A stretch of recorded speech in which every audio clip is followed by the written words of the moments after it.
Terima kasih Tuhan, terima kasih. Jagai hati kami Tuhan, supaya kami tetap berfokus kepadamu.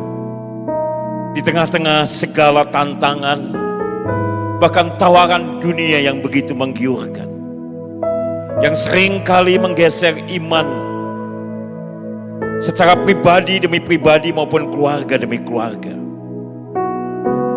Tapi kami tahu, sama seperti seorang tokoh yang akan kami pelajari malam hari ini, yaitu Yosua. Ketika hati kami tetap terjaga di hadapan Tuhan, maka kami tahu kasih kuasa Tuhan akan hidup dan menghidupkan kehidupan kami, memberkati setiap kami semuanya, bahkan dari generasi kepada generasi. Oleh karena itu Tuhan, kami rindu firman-Mu akan berbicara kepada setiap kami. Sampaikan apa yang menjadi pesan-Mu, sehingga kami boleh menjadi keluarga-keluarga dan pribadi-pribadi yang makin berkenan di hadapan Tuhan, makin menyenangkan hati Tuhan, dan senantiasa membuat Tuhan selalu tersenyum. Terima kasih Tuhan, dan di dalam satu nama yang begitu ajaib, nama yang begitu indah, nama Tuhan Yesus Kristus. Di dalam nama itulah kami semua yang percaya berkata, amin. Silakan duduk Bapak Ibu yang dikasihi Tuhan. Shalom, shalom semuanya. Ya, hari ini kita boleh beribadah dan secara khusus kita memasuki bulan keluarga. Dan ini memang tanggal 1. Saya harap kita, kalau hari ini kita dipenuhi dengan sukacita, bukan karena sekedar ini tanggal 1, saudaraku ya. Biasanya kalau tanggal 1 itu saudara semuanya bersukacita, termasuk gereja juga bersukacita. Karena persembahannya luar akeh biasanya. Kalau minggu ketiga gitu, minggu terakhir itu ya, nah, jadi kita juga waduh. Tapi hari ini saya berdoa, setiap kita senantiasa bersukacita karena kita punya Tuhan yang hidup. Amin. Tuhan yang luar biasa, Tuhan yang ajaib, Tuhan yang selalu menolong dan memberkati kita. Saudaraku yang dikasihi Tuhan, tema kita pada malam hari ini adalah, yang diberikan kepada saya adalah aku dan seisi rumahku. Nah tentu yang dimaksud di sini bukan aku dan TV-ku, bukan aku dan bantalku, aku dan PS-ku, aku dan buku-bukuku, saudaraku, bukan itu tentunya. Nah, seisi rumah itu macam-macam isinya. Tetapi yang dimaksud di sini adalah aku dan keluargaku tentunya. Dan teks yang diambil adalah dalam Yosua pasal 24, saudaraku, ayatnya yang ke-15 ya. Yosua 24 ayat 15. Saya akan membaca dari Alkitab bahasa Indonesia sehari-hari, tetapi kalau Anda ingin membacanya di dalam Alkitab seperti biasa saya akan bacakan ya. Yosua 24 ayat 15. Ini di luar ini terjemahan baru yang saya baca. Tetapi jika kamu anggap tidak baik untuk beribadah kepada Tuhan, pilihlah pada hari ini kepada siapa kamu akan beribadah.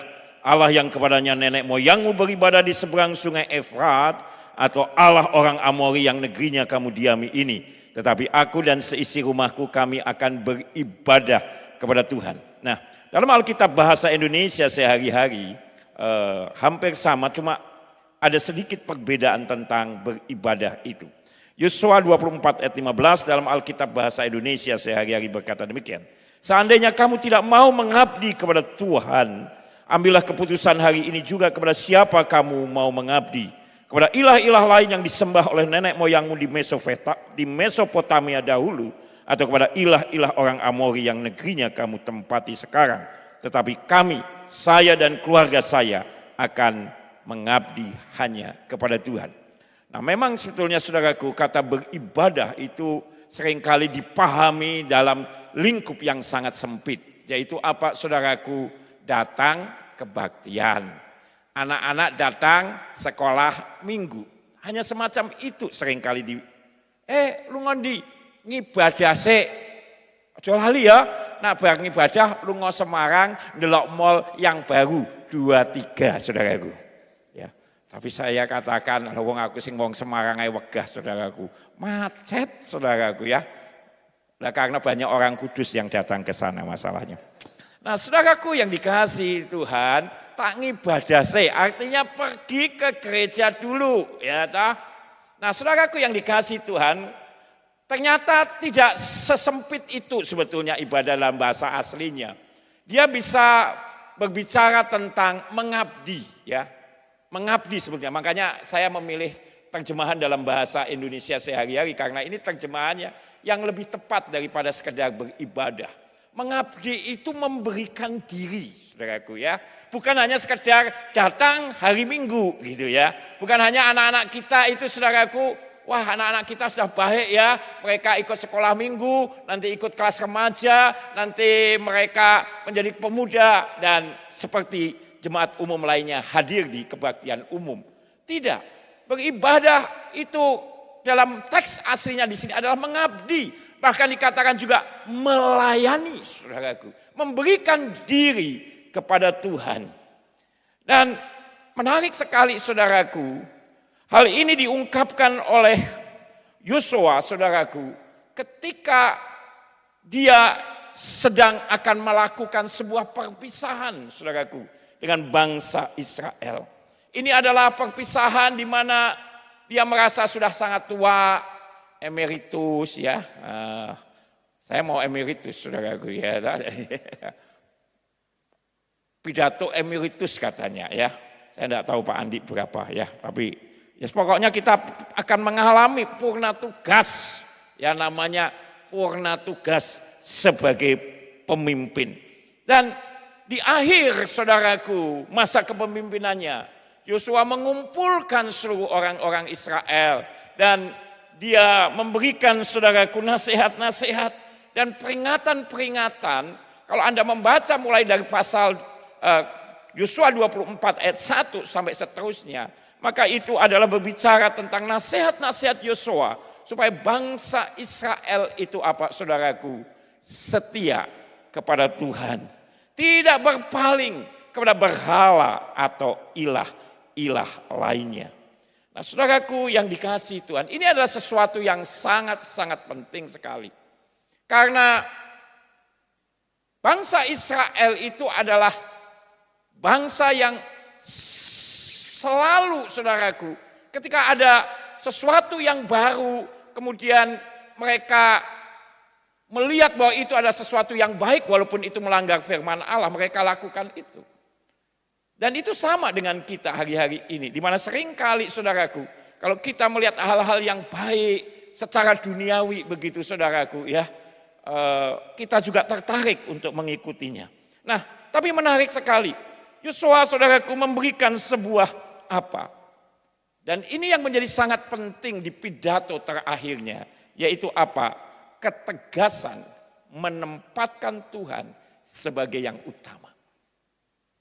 Ini menjadi pesan yang sangat kuat dari seluruh pasal 24. Dan itu terangkum dalam ayat yang baru saja kita baca. Bahwa Yosua saudaraku bersama dengan keluarganya, dia akan beribadah kepada Tuhan dalam teks terjemahan baru. Atau mengabdi, atau melayani Tuhan, atau memberikan diri kepada Tuhan. Dan bukan kepada ilah-ilah yang lainnya. Nah saudaraku yang dikasihi Tuhan, yang menarik sekali, Yosua membandingkan dengan ilah-ilah Mesopotamia dan Amori. Dan ini berbicara tentang dua masa yang berbeda sebetulnya. Kalau Anda membaca tadi, ilah-ilah Mesopotamia adalah ilah-ilah di mana mereka menyembah sesuai dengan nenek moyangmu dulu. Tetapi ilah-ilah orang Amori adalah berbicara tentang ilah-ilah di mana engkau mendiami negerinya saat ini. Jadi ada dua masa saudaraku, yaitu sesuatu yang bersifat masa lalu. Ilah-ilah orang bangsa Mesopotamia di mana mereka tinggal dan ilah-ilah orang Amori di mana mereka tinggal saat ini.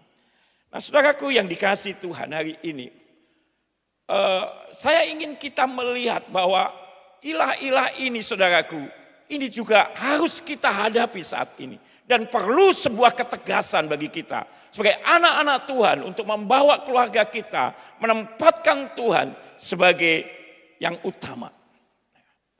Nah, dalam setiap keluarga saudaraku pasti zaman itu berbeda dan kita dihadapkan pada hal-hal yang berbeda. Zaman dulu ya saudaraku ya, ya naik Vespa begitu ya toh. Model baju kutungan gitu ya, hitam putih gitu ya. Kacamatanya gede begitu ya. Bocah-bocah cimplis-cimplis begitu ya. Zaman sekarang saudara semuanya serba apa? Semuanya serba nunduk ya. Kita ini sebetulnya sekarang menjadi manusia yang nunduk saudara, tunduk saudaraku. Tunduk pada apa? Pada handphone. Saya belum pernah itu lihat orang megang handphone sambil gini gitu, kecuali mungkin nak tidur saudaraku ya toh. Tapi kalau kita itu semuanya nunduk. Jadi kita ini termasuk generasi nunduk saudaraku ya toh. Termasuk pendeta yang nunduk gini saudaraku ya kadang. Nah, saudaraku yang dikasih Tuhan, tiap-tiap zaman itu memiliki tantangan yang berbeda ya. Dan keluarga-keluarga Kristen yang seringkali disebut sekarang sebagai keluarga zaman now itu juga menghadapi masalah yang sama. Jadi apa yang terjadi pada Yosua itu hari ini kita hadapi walaupun bentuknya berbeda. Nah, inilah yang akan kita pelajari hari ini.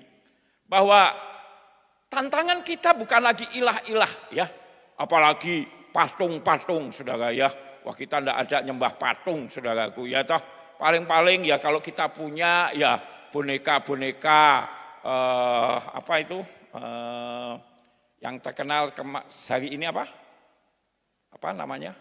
Labubu ya dah. Terus apa lagi itu yang sekarang ngetren itu? Pokemon, terus apa lagi? Kicomania apa lagi itu saya mudeng saudaraku ya. Macem-macem gitu saudaraku ya. Ya itulah yang kita punya mungkin di rumah gitu saudara. Anak-anak kita punya dan ya tidak ada masalah apapun begitu saudaraku. Tetapi tantangan yang luar biasa itu terjadi pada zaman ini. Nah, mari kita akan melihat bagaimana ilah-ilah yang dalam bentuk tantangan keluarga Kristen di era milenial ini menjadi bagian. Dan kalau kita enggak tegas saudaraku.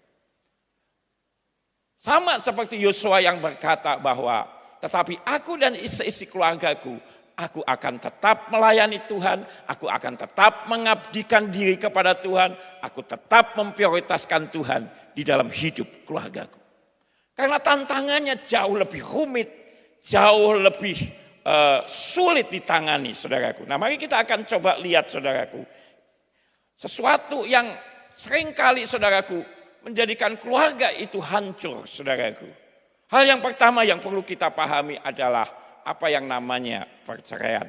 Nah, peningkatan angka perceraian di akhir-akhir ini, saudaraku. Saya mau katakan ini sesuatu yang real ayat ini sebetulnya. Tetapi harus kita kontekstualkan pada zaman sekarang ini.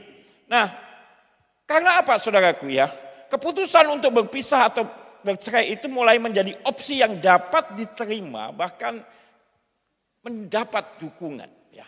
Bahkan ada orang bercerai itu gara-gara masalah yang sepele.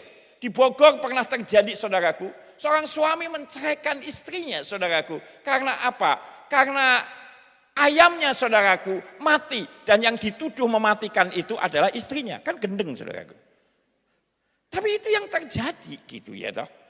Sekarang rasa-rasanya perceraian itu bukan sesuatu yang digumulkan begitu berat, sesuatu sangat enteng sekali. Dan orang berkata, oke deh kita pisah saja, saudaraku yang dikasih Tuhan.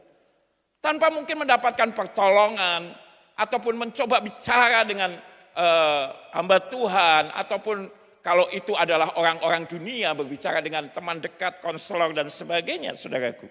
Nah, komitmen di dalam janji pernikahan, nah, ini yang penting sekali. Yang sangat sakral itu saudaraku, hari ini dianggap sebagai sesuatu yang seremonial. Jujur saya katakan, banyak pengantin-pengantin jauh lebih memikirkan saudaraku. Bagaimana dia mengatur dekorasi saudaraku. mengambil tempat untuk menikah. Saya pernah menghadiri pernikahan di Bali, saudaraku. Waduh, dengan di sebuah hotel, dengan melihat saudaraku pantai dan sengaja pada menjelang sore. Supaya apa? Matahari tenggelam gitu. Dan dipaske jamnya, janjinya supaya kalau difoto itu bagus. Bagus dalam pemandangan. Tapi janjinya sendiri. Bahkan kalau saya, saudaraku, saya tidak tahu di sini ya. Janji pernikahan itu tak kon ngapal ke. Orang peduli dowo apa cendak ke. Kudu hafal saya bilang ya. Kalau kue gak iso hafal saya bilang ya. Orang usah kawin. Wah akhirnya terpaksa. Karena bagaimana dihafalkan pun saudaraku ya. Jadi seringkali begitu ya. Jauh lebih bisa berpikir tentang konsumsinya beginilah, rotinya beginilah. Dan maaf kata saya katakan. Hari ini kan kalau kita nikah itu, kalau lihat kita nikah itu bukan saja tambah rumit, tapi tambah biaya. Sing nganten kon dansa. Papa mamae sing ora iso dansa-dansi cuma goyang ngebor kon dansa saudaraku ya. Saya pernah dikelui seorang teman saya. Karena di undangannya ada tertulis dress code. Tahu ya dress code itu ya. Pakaian pria berpakaian jas tuxedo. Yang wanita pakai gaun gitu. Bacanya gaun. Nah dia itu diprotes saudaraku. Oleh saudara-saudaranya kan banyak sing kuno. Lho, dadi nek aku nganggo baju putih tok batik ora iso teko ya. Aduh saudaraku. Ya maaf kata saya katakan. Bukan saya menolak, enggak apa-apa baik ya. Tetapi dibandingkan saudaraku dengan rasa-rasanya janji nikah itu apapun itu alawas itu seremonial aja. Soalnya nak orang diucapkan pendeta nih ngamuk, orang diberkati. Siloko malan cek disalahke pendeta nih saudaraku ya dah. Lu saya itu enggak anti itu ya. Saya ya pengen kalau tapi nak kon kita itu misalnya cuma nari jaipongan kon terus dansa kan piye gitu. Nah saudaraku yang dikasihi Tuhan.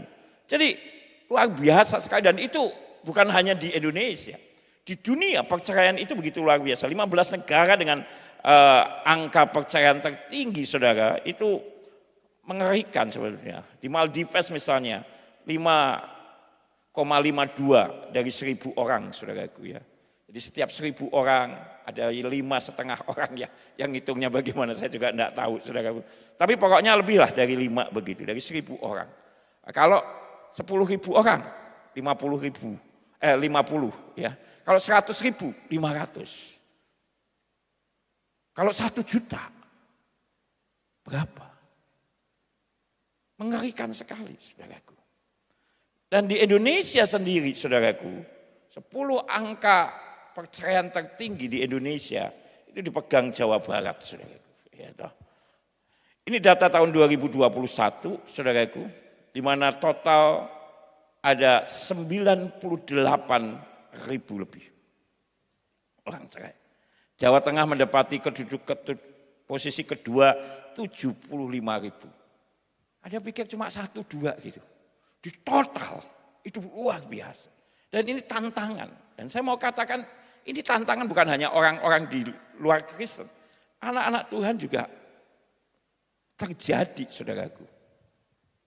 Bahkan Anda lihat ya di YouTube ada sebuah perdebatan tentang pendeta yang bercerai dan sebagainya itu. Saya tidak akan mau ikut campur di situ.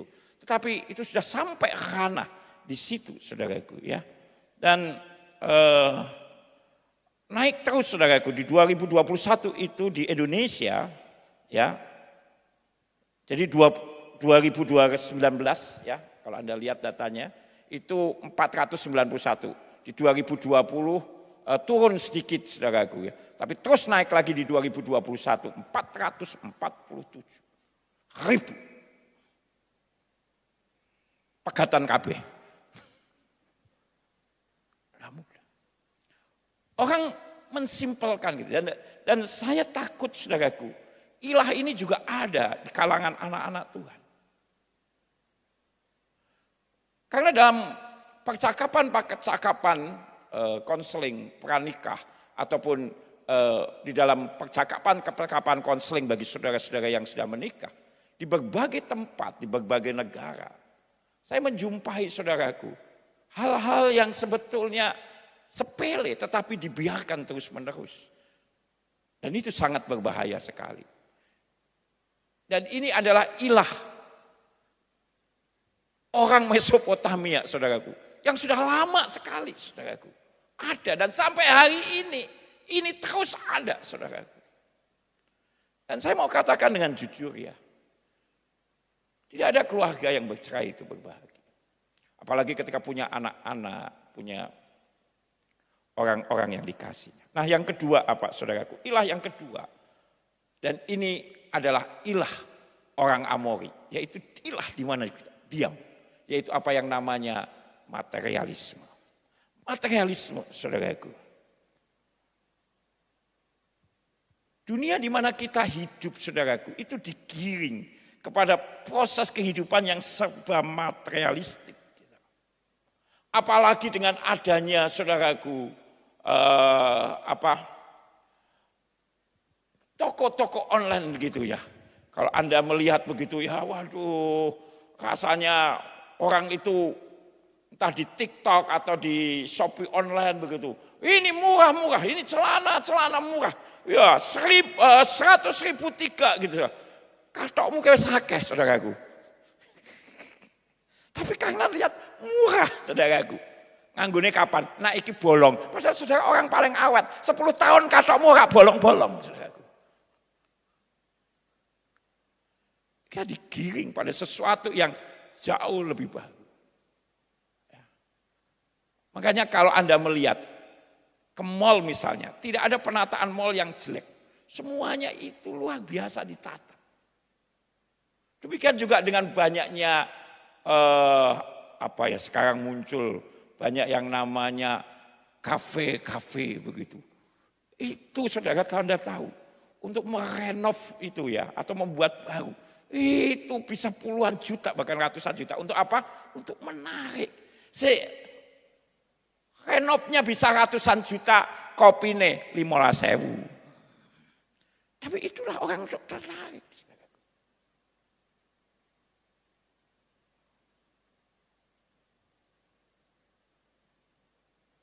Kita itu pengen sesuatu yang luar biasa begitu ya toh.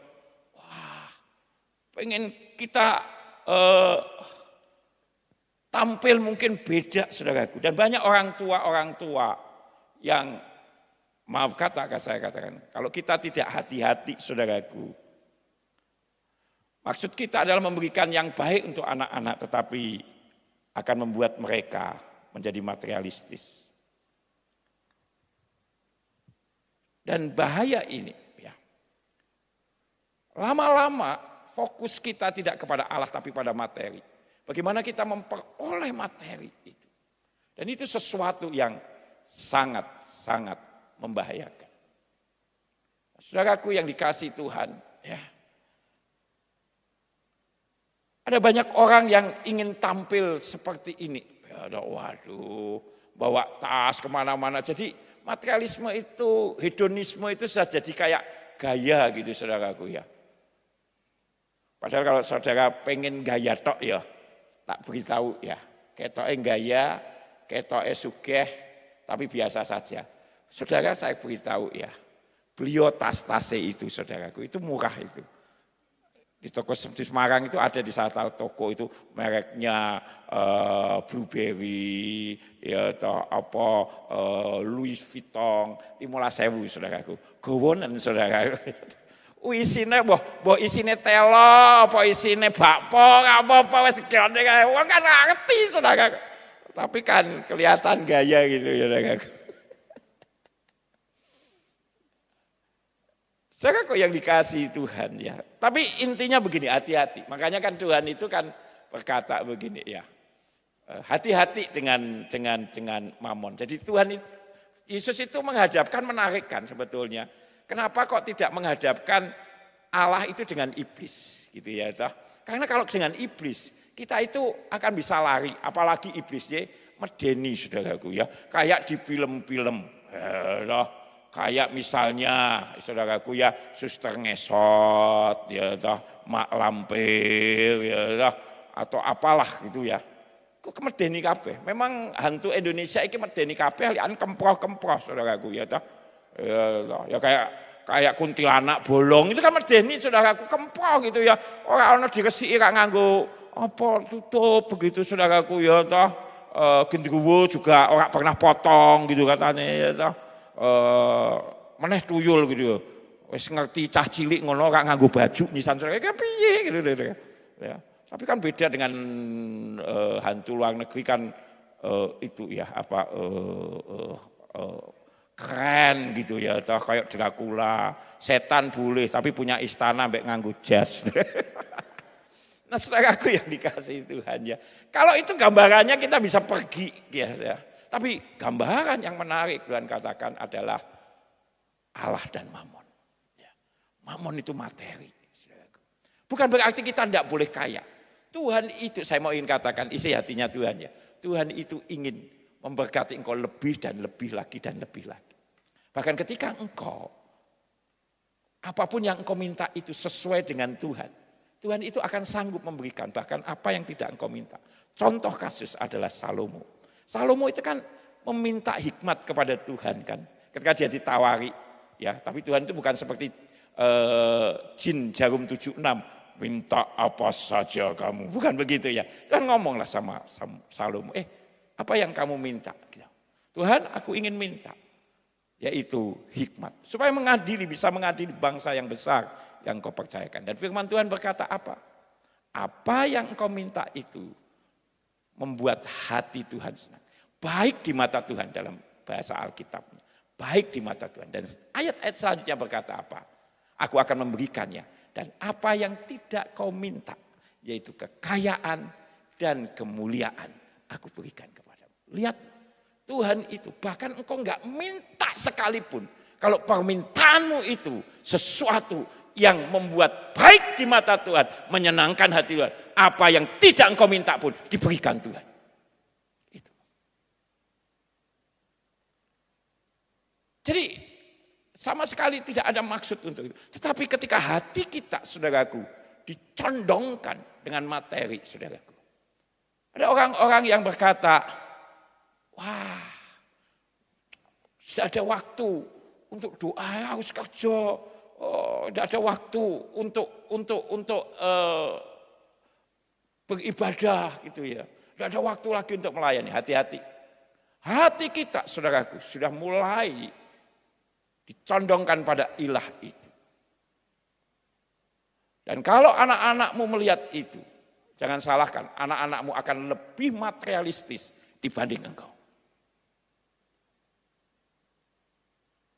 Makanya kenapa? Yosua itu dengan tegas berkata, tetapi aku dan seisi rumahku. Dia menekankan sebagai sebuah keteladanan, saudaraku. Memberikan keteladanan bahwa aku, dia ungkapkan dirinya dulu, saudaraku. Aku baru seisi keluargaku, seisi rumahku. Aku mengabdi kepada Tuhan. Aku melayani Tuhan. Saudaraku yang dikasihi Tuhan. Ya. Dan jujur kan, kita itu kan tergoda dan sampai orang akhirnya ikut kepada hal-hal yang fiktif, money scam misalnya kan, itu banyak. Kenapa? Karena orang pengen cepat kaya. Pengen cepat kaya. Dan banyak sekali. Ini sedang di dalam kasus di Salatiga, saya dengar malah yang korban orang Kristen banyak, pendeta Kristen banyak. Pusatnya di Salatiga itu. Saya tidak tahu, ya mudah-mudahan tidak ada yang kena gitu. Karena sing nyebarke ya wong Kristen katanya hamba Tuhan Dewi. Itu saja. Saudaraku yang dikasihi Tuhan. Kenapa itu bisa terjadi? Ya bukan sekedar, oh ini yang ngomong hamba Tuhan begitu. Tapi kan ya tidak masuk akal saudaraku. Kalau misalnya bunga itu sebulan bisa 20%, itu kan tidak mungkin. Ya. Dodolan aja yang kerja keras, buka, tutup toko, angkat ban, gembosi ban.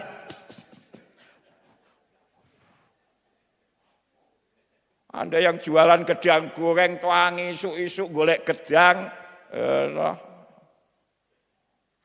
kecemplung apa bukan pisangnya sing kecemplung malahan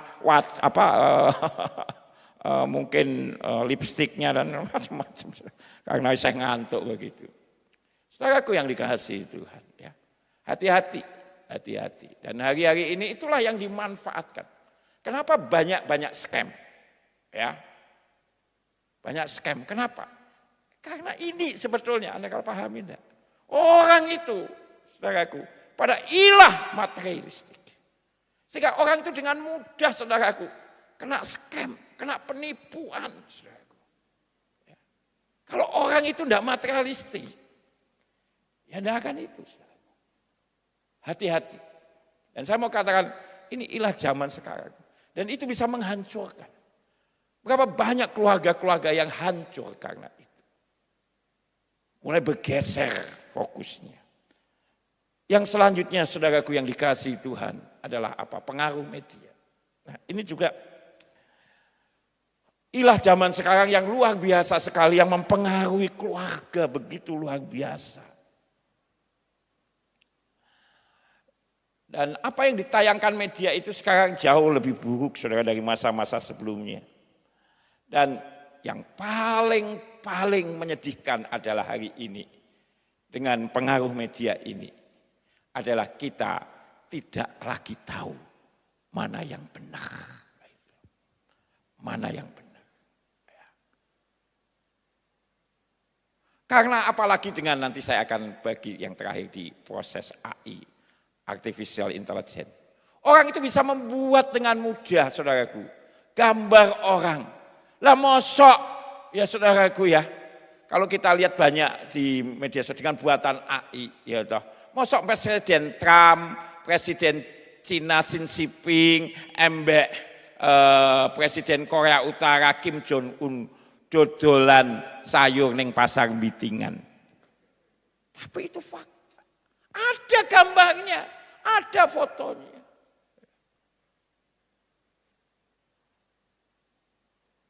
Bagaimana saudaraku? Ya toh. Orang saudaraku direkayasa sedemikian rupa persis. Ya. Dan itu sesuatu yang membayar. Nah, tapi itu nanti ya. Yang saya mau katakan ini yang harus kita juga harus pahami bersama-sama. Karena dampak kecanduan media sosial itu luar biasa. Makanya kan kemarin itu sebetulnya pemerintah sudah mengeluarkan surat ya bahwa anak-anak itu tidak bisa mengakses, ya kan? Tapi jebulannya ya ora ono. Karena apa saudaraku?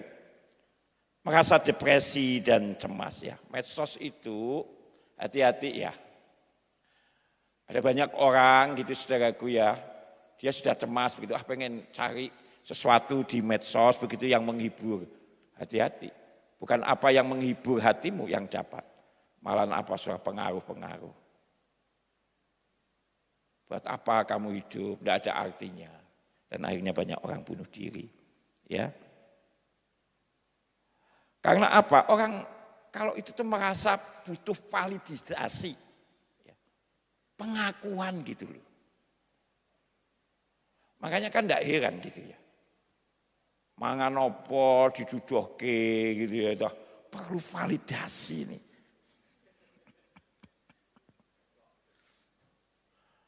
Mangane cuma gedang goreng itu perlu validasi.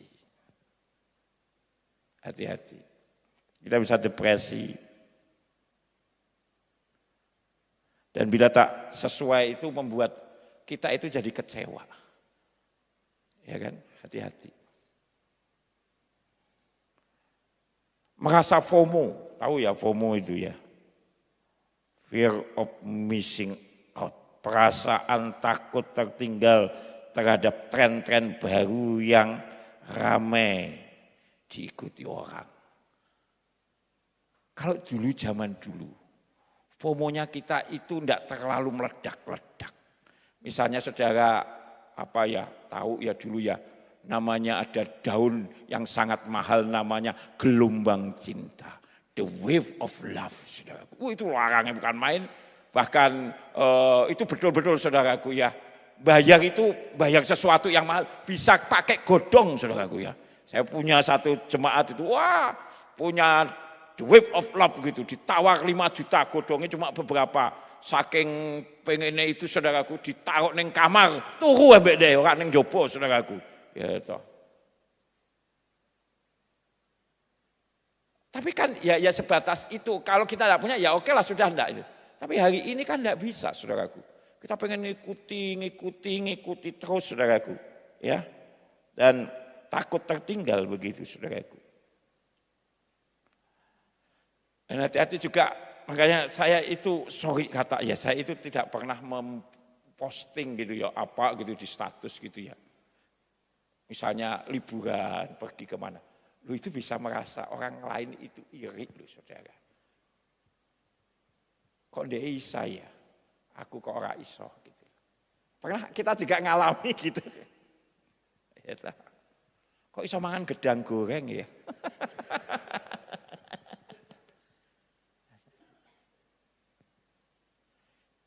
Dan tidak ada gunanya juga sih ya sebetulnya. Ya sebetulnya. Tapi kalau saudara memang menjual produk ya harus saudaraku ya produkmu gedang goreng ya Anda ya harus paksakan produk gedang goreng ini enak saudaraku dicampur sambal lebih enak lagi loh gitu gedang goreng apa rujak saudaraku. Ya, jadi ada kita membuat juga orang merasa iri atau kita juga iri gitu ya. Dapat pekerjaan gitu ya. Ya sebetulnya sih orangnya tidak bermaksud begitu. Tapi kan kita ini kan sedang baper, tahu ya, bawa perasaan. Orang baper itu bahaya saudaraku ya. Aku ngomong ngene iki yo, khotbah ngono, iki mesti nyindir aku. Jadi kalau saudara kesindir, itu Anda sedang baper bertobat. Saya tidak sedang menyindir siapapun. Tapi saya sedang berbicara tentang fakta. Saya sedang berbicara tentang sesuatu yang ada di sekitar kita. Yang akan bisa menghancurkan kita ketika kita nggak fokus sama Tuhan. Karena fokusnya ke sini terus, saudaraku. Dan kita juga bisa merasa kesepian karena semakin tinggi penggunaan media sosial, semakin tinggi pula perasaan sendiri dan kesepian. Ya karena tadi ya terlalu banyak konten yang ada dan mengalami namanya cyberbullying. Cyberbullying itu saudaraku adalah menjadi tempat untuk melontarkan hujatan, fitnah, ejekan dan perbuatan agresif lainnya. Makanya kita perlu jaga anak-anak kita. Karena kita tidak tahu, tiba-tiba di situ dia dibullying sedemikian rupa. Masih ingat ada satu mahasiswa di Surabaya yang kemudian mati bunuh diri dari sebuah universitas ya. Ada tahu itu beritanya. Padahal dia anak pendeta, anak hamba Tuhan. Kenapa? Karena mengalami yang namanya cyberbullying. Nah ini kalau ini tidak hati-hati kita, saudaraku. Ya. Terjebak kepada ilah-ilah. Ya. Kalau ini ilah-ilah orang Amori, ya, di mana saat ini ada. Saudaraku. Bahaya. Jadi ini bukan sesuatu yang saya pikir saya harus menakut-nakuti, saudara. Tetapi inilah fakta. Dan sebagai hamba Tuhan dalam kerangka tema ini, saya ingin mengatakan bahwa ini sesuatu yang real, ini ada di sekitar kita, dan ini akan menjadi ilah yang baru. Dan kalau Anda melihat gambar ini mungkin Anda tertawa. Tapi kebanyakan anak-anak kita, cucu-cucu kita modelnya kayak gini kabeh ya. Walaupun saudaraku yang dipegang HP ini tidak apel kewak ya, tapi buatan Pulau Jawa karena namanya Oppo ya, itu buatan Jawa saudaraku. Oppo itu buatan Jawa, orang Jawa ya, Oppo karena Oppo begitu ya. Saudaraku yang dikasihi Tuhan ya. Dan keluarga zaman now itu, hati-hati. Modelnya itu kayak gini semua.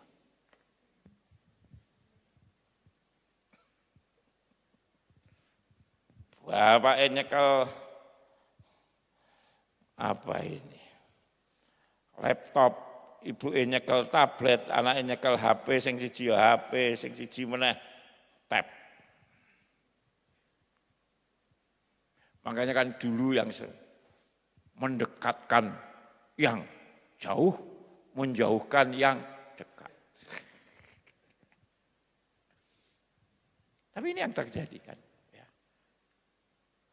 Ini kan sangat berbahaya sekali gitu saudaraku. Tenggelam di dalam kesibukan masing-masing. Bagaimana kita bisa mengadakan apa yang namanya mesbah keluarga? Tapi saya mau katakan begini, Pak, enggak boleh toh Pak itu Pak. Nak gitu tak bandingi kabeh bagi iki ya Pak. Ya aja nak mbok bandingi tak kekno aku aja, nanti tak kekno orang-orang yang memerlukannya saudaraku ya. Ya jangan dibandingi, tapi artinya begini loh ya. Kita tahu gitu loh ya, bahwa fokus kita itu harus kepada Tuhan gitu ya. Kita harus dengan tegas seperti Yosua berkata. Ya. Tegas untuk berkata secukupnya. Secukupnya. Kan? Saya tidak menghalangi apa yang namanya teknologi. Kita bersyukur, saudaraku. Ya, dengan teknologi itu luar biasa. Coba Anda bisa bayangkan, kalau tidak ada teknologi mobil, aku lungos dari Semarang, kon ngelayani lungo Kenari, numpak apa? Melaku, numpak jaran, tulang ekorku mesti tugel, saudaraku. Mana mbok kai onto, kalau jalan Kudus Semarang rusak aja kita ngamuk-ngamuk ya, itu kita naik mobil yang ber-AC, bersuspensi sangat lembut ya, itu. Bannya ban istimewa begitu saudaraku. Kita masih sangat ngamuk-ngamuk, apalagi Anda dari Semarang ke Kudus dan sebaliknya numpak onto. Kalau Anda pergi ke Israel, ya naik onta itu biasanya pergi ke Sine, ya dari biara apa namanya itu, ya pagi-pagi gitu ya, naik onta, ya. Nah saudaraku, ya naik onta itu saudaraku, waduh wes, jian saudaraku ya. Itu kan Anda duduk di tempat yang paling atas, kletuk, aduh, maka nganggu pempes, nganggu macam-macam. Orang oleh pipis, saudaraku, gitu. Jadi banyak orang ngompol di atas itu, saudaraku. Kemudian apalagi, saudaraku, budaya yang namanya anti kekristenan. Budaya anti kekristenan ini adalah budaya yang sama sekali tidak bersahabat. Tetapi itu menjadi budaya yang ada.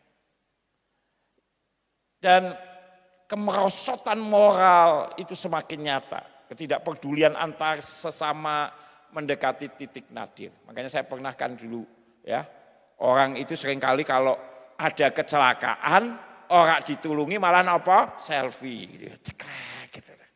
Dulu di latar belakang saya ada truk nabrak becak, ceklek gitu. Orang ditulungi tukang becake, saudaraku. Saudaraku yang dikasihi Tuhan, kebahagiaan dan kesenangan diri sendiri menjadi hal yang utama dalam kehidupan manusia. Dan ini dapat menggilas saudaraku habis keluarga-keluarga Kristen. Orang egois. Saudaraku yang dikasihi Tuhan itu banyak sekarang. Orang enggak peduli. Orang enggak peduli. Pokoknya dia sendiri. Saya punya pengalaman yang beberapa bulan yang lalu ya. Saya kan pelayanan ke Osaka di Jepang. Setelah itu hanya 3 hari, saya pulang kembali ke Indonesia karena hanya khotbah di hari Minggu. Kemudian 2 hari setelah itu saya berangkat lagi ke Cina bersama dengan beberapa teman karena saya diajak mereka. Nah, ada beberapa kota yang dikunjungi dan ada satu kota di mana kita naik yang namanya kereta wush, saudaraku, wush, bullet train. Nah, kita akan menuju, kalau tidak salah dari mana itu, saya lupa itu, dari Shenzhen mungkin ya, Shenzhen ke Guilin. Nah, itu naik kereta. Ini rombongan cukup banyak, saudaraku ya, cukup banyak. Ada sekitar 27-an orang. Kalau Anda tahu ya, jadi kalau Anda naik di China, masuk stasiun itu sama seperti di pesawat ya. Anda harus men-scan semua alat, semua koper Anda, semuanya di-scan, saudaraku. Nah ini kan banyak ibu-ibu juga gitu, yang nggak sadar bahwa nggak boleh pakai hairspray dan sebagainya, karena diperkirakan kalau dengan kecepatan sebegitu mungkin meledak dan sebagainya. Jadi cukup lama itu ya, harus dibongkar, harus di ini dan sebagainya. Dan persis saudaraku yang dikasih Tuhan, rombongan saya sudah masuk semuanya, dan tinggal saya, Bulani, dan satu teman lagi. Saya sudah bawa gitar ya, karena kita juga ada bentuk-bentuk persekutuan gitu ya, toh. Bawa gitar gitu, bawa gitar, koper saya 2, Bulani, teman ini juga 2 gitu ya. Semua sudah lari, karena mepet sekali. Hitungan cuma detik, saudaraku. Ya. Cuma hitungan detik. Akhirnya saya katakan, kita naik lift ya, lift dari lantai 2 ke lantai 1 karena keretanya sudah ada, semua sudah masuk, semua sudah sepi sudah. Hanya tinggal mungkin sekitar mungkin di bawah 1 menit, saudaraku. Saya masuk, semua masuk gitu ya. Tapi saya pencet, saudaraku. Liftnya tidak mau turun, saudaraku. Kenapa rusak? Bukan. Ada orang renjel, saudaraku. Motornya ya sipit kayak aku, saudaraku. Apa yang terjadi, saudaraku? Dia pengen masuk, tapi kan sudah penuh itu, saudaraku. Wong kopernya gede, liftnya kecil, saudara. Apa yang dia lakukan, saudaraku? Dia berprinsip jibeh, ya toh, bubar siji, bubar kabeh. Jadi dia tolongkan itu, saudaraku, kopernya atau kakinya, saya lupa ya. Kopernya, saudaraku. Di tengah-tengah, lift itu kan tidak mau menutup, saudaraku, ya toh. Oh no. Wah, aku wis kudu ngamuk, saudaraku. Tapi saya sadar saya hamba Tuhan dan tak amuk, saudaraku. Dia ya ora ngerti.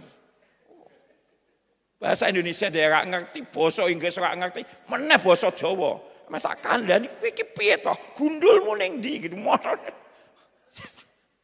Takkan yang percuma saya. Bahasanya akhirnya muncul bahasa Tarsan. Ya. Kongko.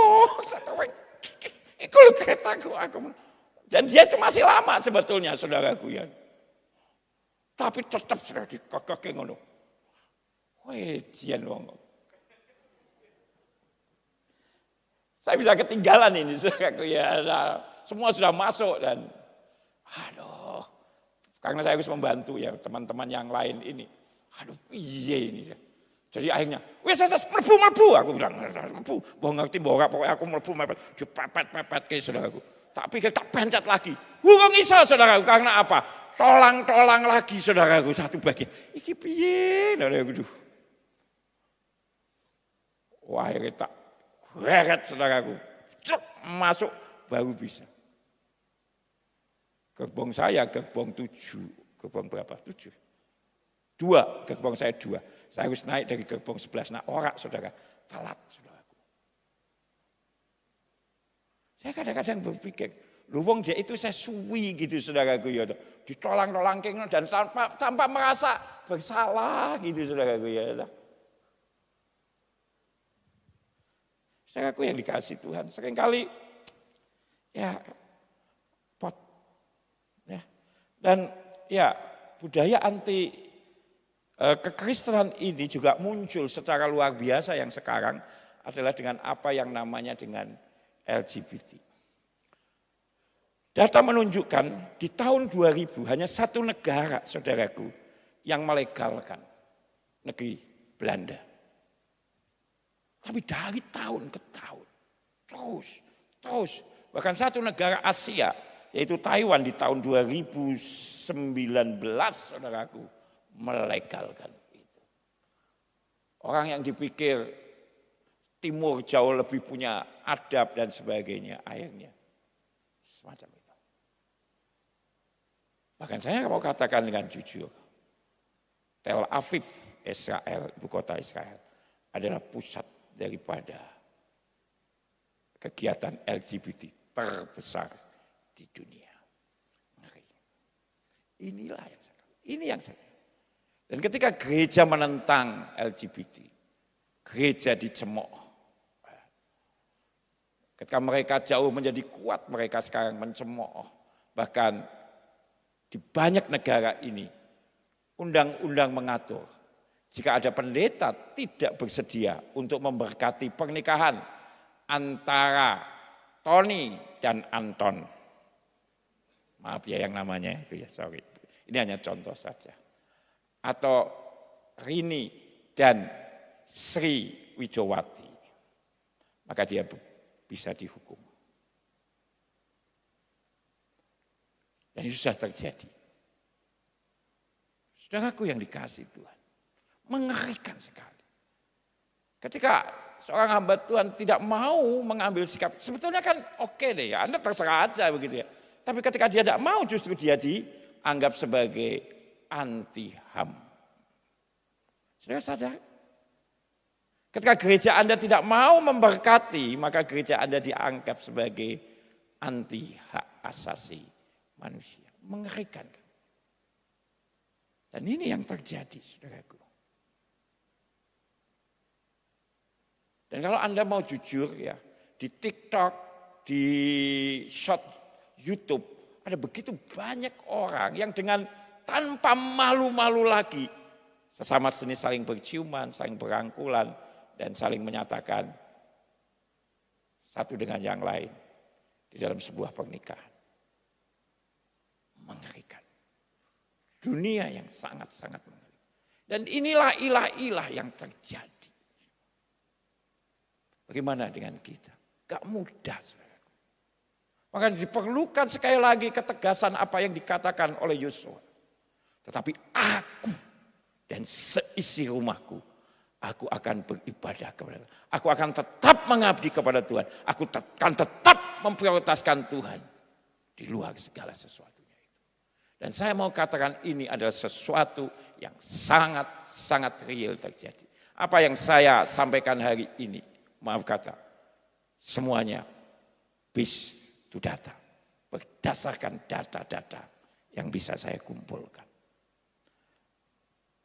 Dan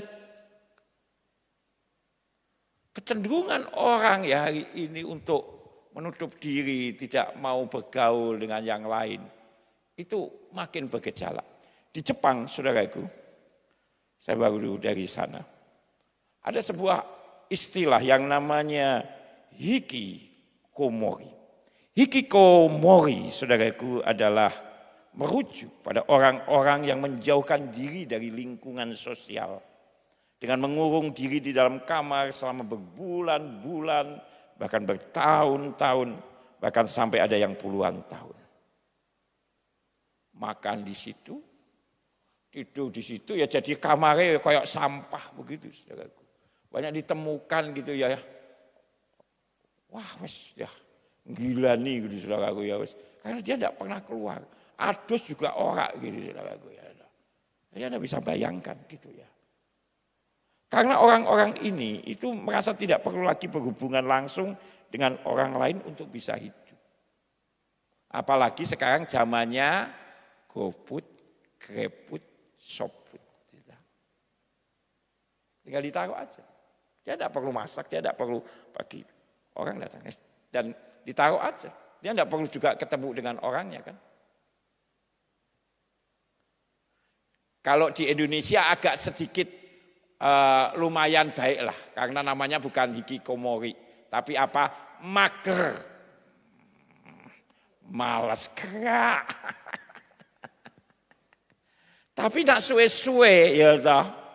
Mager iki mbok buai, ya jadinya hikikomori, saudaraku. Ya, orang enggak butuh lagi. Coba Anda bayangkan, Anda punya anak modelnya gini, enggak lagi butuh kita.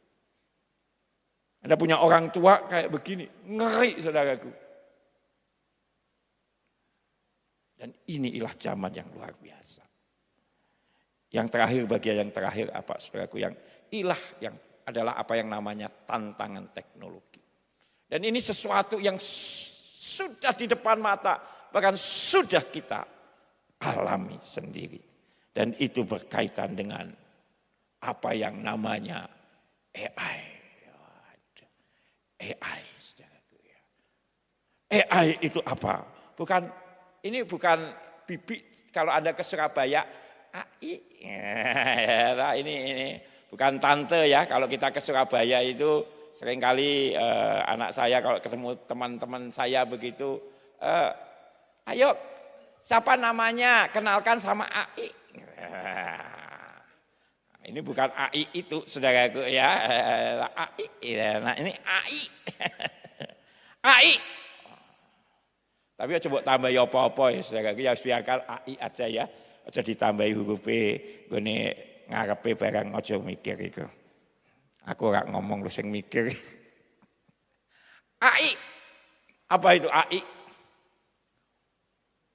Artificial Intelligence adalah kecerdasan yang ditambahkan dalam sebuah sistem komputer, saudaraku, sehingga bisa menciptakan teknologi. Ya, dan ini yang menyerupai cara berpikir dan berperilaku manusia. AI bukan hal baru bagi kita. Namun perkembangannya dan inovasinya selalu menjadi hal baru yang menarik perhatian. Dan memang pintarnya luar biasa. Ya. Apalagi sekarang sudah bisa membuat Gemini gambar dan bagusnya bukan main. Gambar judul tema saya yang aku dan seisi rumahku. Ini tidak akan Anda jumpai karena ini gambar AI. Hebat ya. Lukisan orang terindah pun ya bikin begitu. Luar biasa.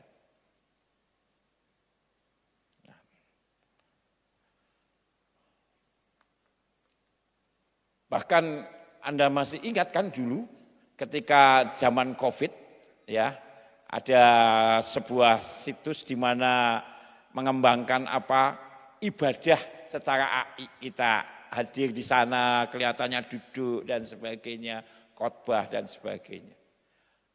Coba Anda bisa bayangkan gitu ya. Ngeri enggak? Kita mau katakan dengan jujur, AI itu juga menolong kita ya. Paling tidak ya toh, kalau kita itu sekarang pergi kemana-mana, ora usah medun, takok wong, Bu, pasar ini tempatnya di mana? GKMI Kenari di mana? Wes tinggal mbok cemplungke nama itu saudaraku. Walaupun kadang-kadang AI-ne ya rodok bodoh, rodok heng, dibablaske lunga tengah sawah begitu ya. Kadang-kadang memang dia juga pusing saudaraku ya mungkin ya. Tapi jarang AI pusing ya dah. AI yang di Surabaya yang seringkali lebih pusing saudaraku ya. Nah, kalau kita mau melihat ya penerapan AI itu sudah kita lalui sebetulnya, ya toh, ya, dan itu semakin luas mencakup berbagai sektor seperti kesehatan, pendidikan, transportasi dan hiburan.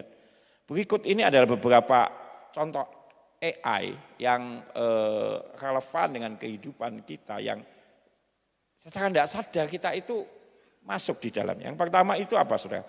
Rekomendasi konten. Ya, platform seperti Netflix, YouTube itu menggunakan AI untuk merekomendasikan film, video atau musik berdasarkan preferensi pengguna. Jadi kalau Anda buka YouTube-mu itu saudaraku, sepak bola terus. Percayalah saya. Anda buka dimanapun dan kapanpun, sing muncul pertandingan sepak bola. Pasti. Anda sadar enggak itu? Kalau Anda suka masak, saudaraku, Maka dimanapun dan kapanpun nanti, ya kalau Anda mulai buka terus begitu ya toh, dalam sehari 2 hari begitu, semuanya akan muncul ketika Anda buka, masak kabeh saudaraku. Mulai masak nasi goreng, nasi bakar saudaraku, nasi ketumplek dan sebagainya semuanya ada. Semua soal penasian itu ada di situ. Nah, aku sedang golek jodoh gitu, wah jodoh kabeh. Tanpa sadar kita itu sudah diidentifikasi. Kalau Anda senangnya dengar khotbah ya misalnya pendeta X ya, buka apapun muncul kabeh pendeta X gitu ya, pendeta Y kadang-kadang gitu. Itu identifikasi. Anda ini sudah ditandai.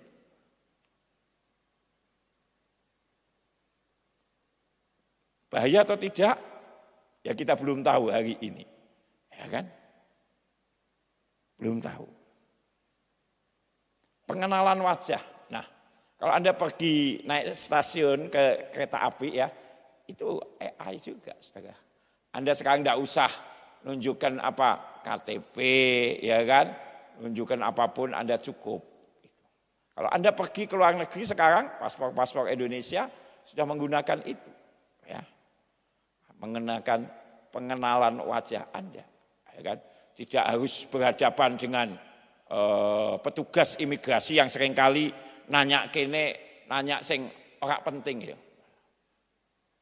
Anda mau pergi kemana gitu? Ya pergi luar negeri toh Pak, wong jelas nganggo paspor kok ya. Kok ditakoki saudaraku ya. Ke Singapura, oh Singapura, ada apa di sana? Ya ngono kok ya takok ngono ya. Apa meh titip oleh-oleh ngono lho, saudara, kadang-kadang jengkel.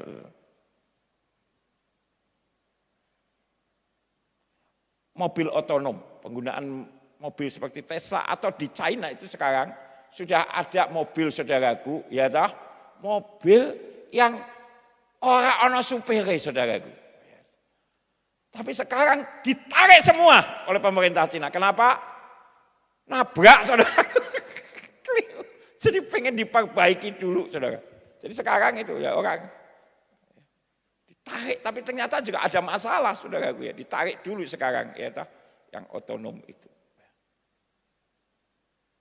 Kalau kita sekarang kan ada muncul produk-produk baru mobil Cina yang dipasarkan itu sekarang itu kan sistemnya AI semua saudaraku ya. Bisa apa? Parkir sendiri. Nah itu AI saudaraku. Jadi nanti pekerjaan tukang parkir orang payu. Orang yang bilang kita akan merindukan satu saat nanti. Kanan, kiri, kanan, kiri. Gitu. Tapi sekarang sudah Mbok Jarno, dia akan bisa menempatkan diri. Saudaraku yang dikasihi Tuhan, juga pemprosesan bahasa alami. Nah, ini juga sangat membantu sebetulnya kalau kita ini, saudara kalau mau pergi ke luar negeri kemanapun, ora usah wedi saudaraku ya. Dalam banyak perjalanan saya kalau saya dengan anak-anak begitu ya toh, ya. Waktu di mana itu ya? Oh ya di Shanghai ya.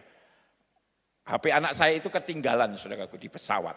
Padahal kita sudah keluar imigrasi. Anak saya yang paling kecil itu walaupun dia lulusan bahasa Inggris saudara, dia mau maju saudaraku untuk HP-nya kokonya ditemukan dan itu dia harus masuk lagi ke pemeriksaan saudaraku. Saya sudah bilang, apa gak usah ya, walaupun iso bahasa Inggris, tapi kan mereka itu ya podo ora ngerti. Bahasa Inggris itu apa? Wong sing tak takok iku no. Dan kita juga nak ditakoki nganggo koi saudaraku. Wong si solo, lah tolong to. Capce, puyong hai gitu. Kita yang jawab, wak pucat tau. Tapi sekarang nggak usah gitu. Dia pakai saudaraku apa yang namanya sekarang Google Translate. Oh sudah ngomong ini di bahasa Inggris tadi itu. Oh karena yang ngomong lu, wong sik sok. Oh, kayak golek apa? HP kakak saya tertinggal. Wong cincong tok. Sana terus dia, oh ngerti dia, oh HP-nya. Dia terus ngomong, kloling tongko, ong ciko. Nah, ya, oh, anak saya lihat, oh iya, tertinggal di pesawat mana. Nah, jadi bisa dialog saudaraku ya sekarang. Basa Cina, basa Jepang. Sing ra iso iki AI iki bahasa roh saudaraku, iku belum. Karena memang bukan buatan manusia. Jadi memang luar biasa sekarang ini. Orang bisa begitu gitu ya. Dan ya menguntungkan sih ya. Bagi kita sekarang ya toh jauh lebih mudah gitu. Kesehatan ya. Nah sekarang itu banyak sistem kesehatan itu pakai AI saudaraku. Ya toh. Di rumah sakit maju itu bedah itu bukan lagi sekarang beleh-beleh saudaraku ya toh. Kalau zaman biyen itu kan medeni saudaraku ya toh. Pesone gede-gede kayak pisau jagal gitu dihengek-hengek ana wetenge. Waduh, dikuwatoke bulah gitu saudaraku. Waduh gitu. Bayangke makane wong itu wedi operasi zaman dulu itu saudaraku. Kang nggawane pisau sing gede-gede terus balonge di klak apalagi. Mungkin biusnya lokal gitu saudaraku ya kan. Wah itu tambah medeni gitu saudaraku. Tapi sekarang sudah banyak memakai sistem ya AI. Ya dan yang bisa kita lihat juga seperti X-ray atau MRI itu sebetulnya juga adalah sistem AI. E-commerce ya saudaraku ya. Shopee dan sebagainya ya. Itu digunakan untuk memberikan pengalaman belanja. Nah itu juga AI saudaraku. Dan AI ini ya pintar. Nah Anda iki belonjone soal sabun kabeh itu Anda buka AI itu sabun kabeh sing muncul. Itu saudaraku. Pakaian gitu ya atau pakaian wanita kabeh. Ya. Pria pakaian pria semua. Itulah. Ya memang saya katakan ya ada hal yang positif. Tapi yang perlu kita antisipasi adalah hal-hal di mana AI itu akan mengatur manusia. Bahkan saya mau katakan sekarang, ya toh, ada AI yang bisa memberikan jawaban, saudaraku, kepada anak-anak ketika putus asa. Dan ini yang berbahaya. Seorang teman saya yang bergerak di bidang media berkata begini, jadi hati-hati sekarang, ya. Ada banyak anak-anak kita itu kan punya laptop atau apapun, begitu ya. Ketika mungkin dia dibully di sekolah gitu ya, dia itu tidak lagi tanya sama orang tuanya. Dia akan cukup pasang sebuah sistem. Dan ketika di sistem itu dia tahu bagaimana merasakan suasana hati wajahnya, dikenali begitu. Dan AI-nya mengatakan, selamat siang, kenapa kamu wajahmu sedih ya? Dia tahu. Dari nada bicara, itu orang bisa tahu. Kan AI itu luar biasa saudaraku. Ya. Walaupun memang kalau Anda misalnya buat gambar lewat AI, Gemini atau apapun itu selalu dikatakan dan memang AI itu, tapi makin lama makin pintar, tapi makin berbahaya juga kalau kita tidak antisipasi. Dia bisa lebih pintar dari manusia. Kemarin saya bikin gambar. Pendeta Sugiarto khotbah saudaraku. Sing muncul saudara. Wonge wis tuwek. Aku pengen nyoba bener kok ternyata kalau dia enggak dapat data saudaraku ya dia enggak akan bisa itu. Jadi dia itu ya golek Sugiarto sing tuwek ngono saudaraku ya Tapi ketika data itu makin komplit di dia itu akan jauh lebih pintar dari kita. Dan itu yang berbahaya. Nah sama seperti ini. Dalam banyak kasus. Kenapa kamu sedih aku dibully begini? Bagaimana ya caranya supaya aku tidak dibully? Dia bisa memberi nasihat. Coba Anda bisa bayangkan. Dia akan terikat dengan itu. Dan dia tidak lagi percaya kepada Tuhan. Toh ini sudah bisa memberi jawab. Jadi saya mau katakan ini sebuah peluang. Ya, tapi juga sekaligus sebagai tantangan. Dan disinilah dibutuhkan ketegasan kita. sebagai keluarga-keluarga Kristen untuk tetap mengutamakan Tuhan. Saya bukan anti AI tadi ya. Semua HP kita itu AI semua, saudaraku. Ya sudah canggih sekali itu ya. Zaman dulu kan HP itu hanya bisa untuk apa, saudaraku? Teleponan, ambek ngirim SMS. Saiki SMS ora payu bablas. Siapa yang pernah pakai SMS hari ini? Ora ono, saudaraku. Ya toh. Ora ono. Ya, hampir 97% orang tidak lagi menggunakan SMS. Kecuali notifikasi apa begitu ya. Saudaraku yang dikasih Tuhan. Ya. Jadi ini yang terjadi. Mari kita melihat ya, tantangan-tantangan. Dan kalau kita tidak seperti Yosua yang dengan tegas bahwa aku dan seisi keluargaku akan tetap mengutamakan Tuhan, ya, tetap memprioritaskan Tuhan, tetap melayani Tuhan. Karena dia juga bisa memberikan solusi. Dan itu yang berbahaya sekali. Solusi yang memang sebetulnya kan tidak lahir dari dirinya. Dia itu kan caplok sana, caplok sini, caplok sana. Tapi ya makin pintar karena banyak pencaplokan. Nah tentu kita tidak sedang ketakutan dan kita tidak menggunakan itu lalu kita berdiam di pulau tak berpenghuni gitu saudaraku ya, tidak. Tapi bagaimana kita mensikapi dengan sikap bijak, dengan tetap saudaraku mempunyai satu komitmen bahwa aku dan seisi rumahku, aku dan seisi keluargaku akan tetap beribadah kepada Tuhan. Ya, karena bahaya memang kalau kita tidak menegaskan ini di dalam hidup kita sebagai keluarga demi keluarga. Ya, anak-anak akan makin terseret dengan pengaruh media. Makanya kan ada banyak ya, contoh yang paling konkret lah. Ketika anak itu main ya, terus terkontaminasi dengan permainan di situ. Anda ambil nangis. Bukan hanya nangis, dia ngomongin apa? Papa mama jahat. Coba Anda bisa bayangkan. Dari anak yang dilahirkan keluar kata gitu. Papa mama jahat. Dan banyak kasus itu. Bahkan di luar negeri pernah ada seorang anak nembak ibunya sendiri. Kenapa? Karena HP-nya diambil oleh ibunya. Dan itu real. Jadi kita harus bijaksana dan tetap dalam satu ketegasan. Saya senang. Yosua berkata, tapi aku dan seisi rumahku, aku dan seisi keluargaku akan tetap mengutamakan Tuhan. Tetap mengabdikan diri kepada Tuhan. Di segala tantangan, baik itu situasi-situasi yang membuat keluarga pecah, tantangan-tantangan pengaruh media, tantangan-tantangan budaya anti-Kristen, maupun tantangan-tantangan pengetahuan dan teknologi yang begitu sangat cepat.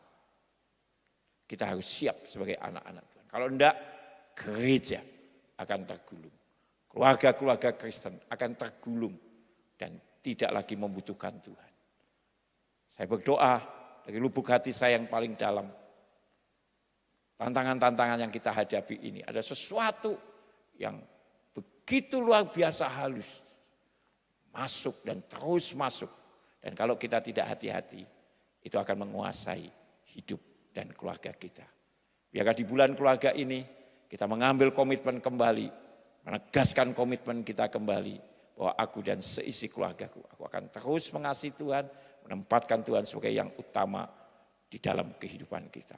Terus doakan anak-anak kita, suami kita hidup ya, anak-anak muda juga ya, jangan tergiur oleh yang namanya scam love scam. Banyak itu saudaraku, yang dipasang gantengnya bukan main saudaraku kayak Superman. Yang dipasang saudaraku gambar, aduh cantiknya bukan main, mulus saudaraku ya. Bentuk badan kayak gitar Spanyol. Padahal sing duwe sing ngupload itu bentuk badannya kayak botol galon aqua. Makanya kan orang kalau sudah, dan banyak itu ya, love scam itu luar biasa itu. Makan korban banyak loh. Kemarin di Semarang kalau tidak salah itu juga ada love scam, saudaraku. Ya, Anda dipeloroti demikian rupa, aduh, menyedihkan sekali ya. Wah, lihat gambarannya ideal gitu ya. Wah Pak, ini pria yang sungguh aku dambakan. Dia cool. Gampang kalau mau cari pria cool itu. Lebok ke lemari es kan dingin dewe. Jadi saya mau katakan ya, hati-hati.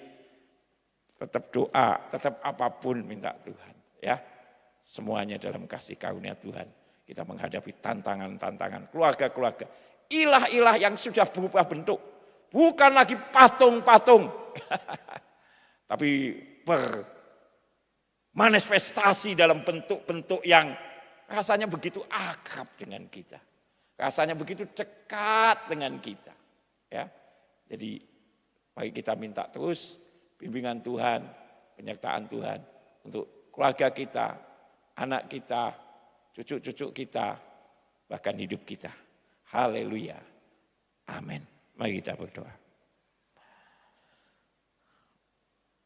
Bapa yang baik, kami sungguh bersyukur. Walaupun ribuan tahun yang lalu, Yosua telah menegaskan bahwa ia dan seisi rumahnya tetap mengandalkan Tuhan. Tetap menjadikan Tuhan sebagai yang utama. Dan kebenaran ini terus ada sampai dengan hari ini. Ketika kami juga menghadapi ilah-ilah zaman yang memang bukan lagi dalam bentuk patung, dalam bentuk Baal, tapi dalam bentuk-bentuk yang sangat familiar dengan kami semuanya. Roh Kudus, beri kepada kami kemampuan, beri kepada kami hikmat untuk memilah dan memilih mana yang bisa kami gunakan, mana yang tidak. Pimpinlah kami Tuhan, dengan pertolongan Roh Kudus. Kami boleh terus membawa hidup kami dan keluarga kami. Boleh berkenan kepada Tuhan. Boleh hidup makin menyenangkan hati Tuhan. Dan hidup boleh memuliakan Tuhan. Karena itulah tujuan tertinggi di dalam kehidupan kami. Yaitu memuliakan Tuhan dan menyenangkan hati Tuhan. Berkati semua anak-anak-Mu, dewasa muda ini Tuhan. Biarlah di dalam nama Tuhan Yesus, Tuhan memberkati semua anak-anak-Mu. Usaha, pekerjaan, studi, bahkan apapun yang dikerjakan oleh tangan mereka. Semuanya dibuat Tuhan berhasil. Dan Tuhan juga yang memberi kepada kami semuanya kesehatan, sukacita, damai sejahtera, dan kebahagiaan. Keberkati semua pengurus yang ada, Pak Andi juga sebagai gembala sidang, berkat Tuhan juga terus mengalir di dalam pelayanan mereka melalui Komisi Dewasa Muda ini. Terima kasih Tuhan, El Shaddai, Allah yang Maha Kuasa itu, yang memberkati kami semuanya. Allah El Shaddai itu yang mencukupkan segala apa yang kami perlukan dan kami butuhkan. Dan Allah yang El Shaddai, Allah yang Maha Kuasa itu yang memampukan kami untuk kami terus menjadi terang dan garam di tengah-tengah dunia yang semakin gelap ini. Terima kasih Tuhan, di dalam nama Kristus Yesus, Allah sumber terang, di dalam nama-Mu kami sudah berdoa. Haleluya. Amin.